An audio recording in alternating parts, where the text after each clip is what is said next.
Everybody, welcome to day 2 of Breakfast with Bob from Challenge Miami. My name is Bob Babbitt. We're brought to you by Challenge North America, City Bikes, Veneto, the Challenged Athletes Foundation, Florida Dairy Farmers, and Wahoo.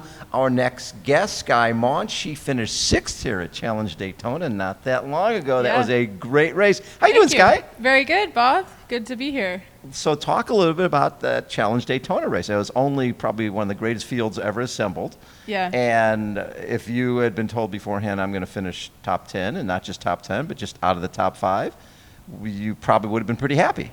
Yeah, I mean, that was certainly the most competitive field I think I've ever been a part of. Yeah. I actually have never started a 70.3 or Ironman World Championship yet in my career. Right. So yeah, Daytona was huge, and it's funny, like going into the race, I thought if I had a really, really good day, I thought I could be top 5. And then like the week before, just thinking about who would be there, I'm like, Skye, get a grip. Like if you got 15th or something, that maybe would be good. Exactly. Like, you just had no idea. There was so much chatter about short course athletes, long course athletes, but then like going into the race, I let go of expectations and I just knew I was in a good spot. And, at the end of the day, it's just swim, bike, run. And that's what you got to go do, and do it well, do it hard, and not let your head get in your way. So, right. Yeah.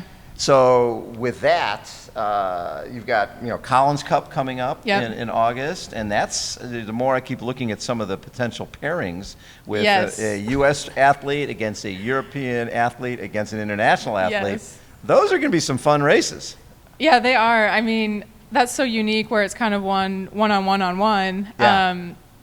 No pressure. No, and it really puts you like, I think it's just really going to expose some weaknesses, right? Like, it's one-to-one. Pressure's on you to perform. But, I mean, still, like, I still go back. It's swim, bike, run at the end of the day. Yeah. So, but it will be really fun to be a part of. And I think it'll be really great for people to watch. I'll certainly be watching it after the fact. So, you before all this world shutdown, 2019 was a pretty amazing year for you, if I remember correctly. You did a lot of I raced a lot. You raced had a some ton, good races. right? Yeah. You did. I didn't even finish the season, but I had a really great year. Yeah, well, and then you had qualified for your first Kona, and then you had a bike crash. Terrible bike crash. Right, and talk about your injuries. What'd you come out of that with? Oh man, it was brutal. I shattered my olecranon, which is your elbow. Oh. I blew out my trapezium, which is your thumb, and then I also broke my collarbone, just because you can't crash your bike and not break your collarbone. Yeah, that goes with the territory. Yeah, so that was I don't know how many pieces of metal they put in me. A night in the ICU. In the ER, it's funny actually. I obviously knew I had crashed, and I knew it was bad timing. But I figured if it was just my collarbone, they could just like put a plate in it, call it good. I'm like, oh yeah, we're going to Kona. Yeah. We're going to Kona, and my husband and my mom were in the ER. They're like, Skye, no, you're not going to Kona. You can't even get on a plane. Yeah, no, exactly. Well, so it's funny, like as I kind of became more conscious and aware of my actual state, I came down from that, because at first I was like, oh yeah, I can still race Kona. And then I was like, okay, well, maybe we'll just go and watch. Like, we've got the place booked, the tickets, everything. I can sit on the beach. And then I'm like, yeah, not even being on the beach would be fun right now. So we're staying home. Yeah. Was it hard did you watch the live stream? I did watch it. Like ever since I kind of learned about triathlon, I've loved watching Kona. Of course. So in that way, it was kind of just the same, right? Like, I always just watched Kona from home. So I did, and yeah, it was kind of... It's not like you'd been there the year before, and then you were missing because you hadn't been there before. I still don't know what I'm missing. Right. So I'm really keen to get there. But yeah, that year I just watched it, and of course I was thinking, oh, I could have been there with that person, oh, I might have been there, but you never know unless you're there. But yeah, I was really happy for Kona to be over and that year to be over, so that, because I thought I'd be starting 2020 season with everyone else. Well, and again, 2019, 470.3 podiums, Frankfurt win, which was huge. Yeah. And best year of your career, totally, right? Yeah. And then 2020 is a washout, I know. right? They can't do anything. But at the same time, you were recuperating. Yeah. So it was probably good that you didn't rush your way back to anything and could take of course, you don't know it's going to be a full year. Right. You're still thinking, oh, there'll be races in June. There'll be races in July. Yeah. When did you resign the fact that, okay, there's not going to be racing, and I'm just going to get into the best shape I can get in for 2021? Yeah, I think for me, like, I was planning to do Oceanside, which was 6 months after my crash. Right. But I felt prepared to do it, and I wanted to do it. It was pretty devastating, to be sidelined. As a racer, that's what we want to do. Right. And so when Oceanside got canceled or moved, I was like, okay, so my first couple of races probably aren't going to happen. And that's what I thought, genuinely. Yeah. And I still thought I was going to go to Europe in the summer. But I think maybe by end of April, I was like, yeah, okay, I'm not going anywhere. I'm not racing.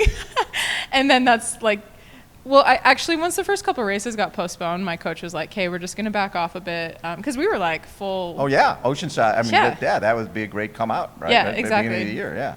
Yeah, so, I think April, May, I just finally realized, this is the state, this is what this year is going to be like. And I just told myself I wouldn't race at all. And then, I actually did end up getting a couple really good races in at the end of the year. But yeah, I set myself up, disappointment usually comes from your own expectations. Yes. So if I had no expectations of racing, there was no disappointment. Right. And also, you don't know how your body's going to come back. I mean, those are pretty traumatic injuries you're talking about. Yeah, it's true. Those were big injuries. I had a surgery to take out all the metal from my elbow at the beginning of January in 2020. Yeah. So yeah, like it. And honestly, I don't even think I realized how atrophied my arm was, because I can't see. You can't see yourself as well. But people would make comments about like my little arm or something. So I think I felt like I was normal again, even though maybe I didn't. Well, so you had all that metal in when you went to Daytona. No. We got the medal came out January 2020. Oh, 2020. Gotcha. Oh yeah, I did the shortest possible. I'm like, okay, doctor, get this stuff. How long does this have to be in? Right. So with the surgery on the elbow, if you're curious. Yes, I am. So usually, they put a metal plate in, like 7 screws or something, and oftentimes they'll just leave that in. But for me, being an athlete and wanting to swim really well, it's always ideal to get that out.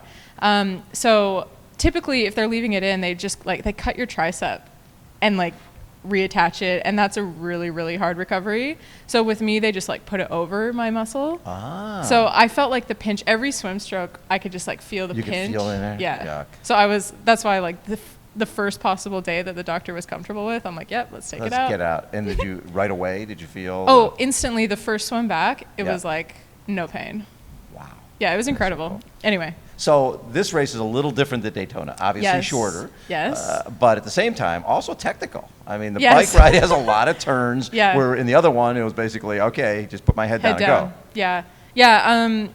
The track was open for us 6:30 to 8, and I'm really glad I got out here. Yeah. Because I would not want to pull up on race day and just be surprised by that. Because there are a lot of turns, and they're not the tightest turns in the world, but I'm curious what it's going to be like on race day, whether people are going to be flying through them in aero, if they're going to be up braking. I mean, who knows? And your ride this morning, it's calm right now. It's been 15 to 25. That's what I've heard. Every day. Yeah, so and racing midday, that's giving time for the wind to pick up. Yeah. So the backside is going to be fun. It'll be interesting to watch, and it's different pavement. Yes. Right? You got different pavement, and so it is one of those courses that you're going to have to keep your head up. I don't think it's going to be as fast as maybe we all initially thought. No, and it might be harder to get away. That's what I was thinking actually, because even when we're not in the turns, you're not out for that long. You're pretty much turning the whole time. Yeah, it's I remember Lionel saying it's only a couple of minutes a lap. So and so with a couple of minutes when you have to slow down on these turns, you're not getting away. There's not you get away when you can just push power. Yeah, I think if you want to pass someone, it's going to be 400 watts on this little backstretch we get to do. Yeah. So maybe it's just going to be one of those up and down power. That'd be fun. Yeah. I've been doing a bit of that, Zwift racing and stuff. So yeah.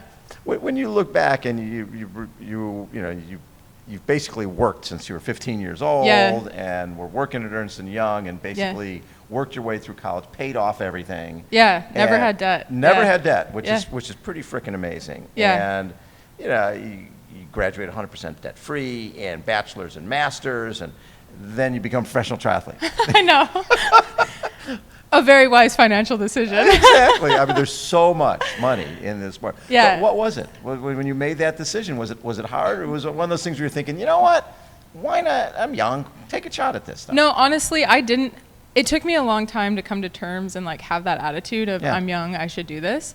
I was pretty miserable, I guess, at my desk job for probably a year before I finally realized that if I wanted to make a change in my life, I had to do it. Right. No matter like how many friends told me they thought I could be great, no matter how many people supported me, like I ultimately had to make that change and that decision.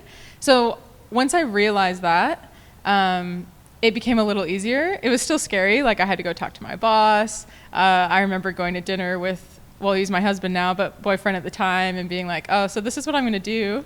And then, you know, telling my parents and my future in-laws, Yeah. like, and, you know, everyone has been supportive, but certainly people were like, what is she doing? Like, why would she quit her job? And like, you know they're not saying that to you, but as soon as you leave the room, they're like, Yeah, exactly. this is the stupidest thing I've ever heard. Exactly. I can't believe it. She got through. She has no debt. I know. She could be getting a check every week. What I the know. hell? No, exactly. No, people no doubt thought that. I mean, I just knew that I wasn't satisfied. I knew I do really well when I'm challenged, Yes. and I need to be pursuing something I'm passionate about. I know I can work extremely hard if I care about it. No question. And it's taken a long time. I think probably till like 2019, till people were like, "Oh, okay. We get it now." Oh, Well, that's yeah. what she's doing." And now it's like cool that I'm racing and stuff. When but you win Frankfurt Yeah. and you win, you know, you have podiums at the Yeah. 470.3s in the same year. Yeah. They're like, oh, we always knew this was the Yeah. right decision for Skye. She Right. should have done this a long time ago. Yeah, but I mean, even I had my moments too, and my course. husband too. Like, I remember talking about it one time.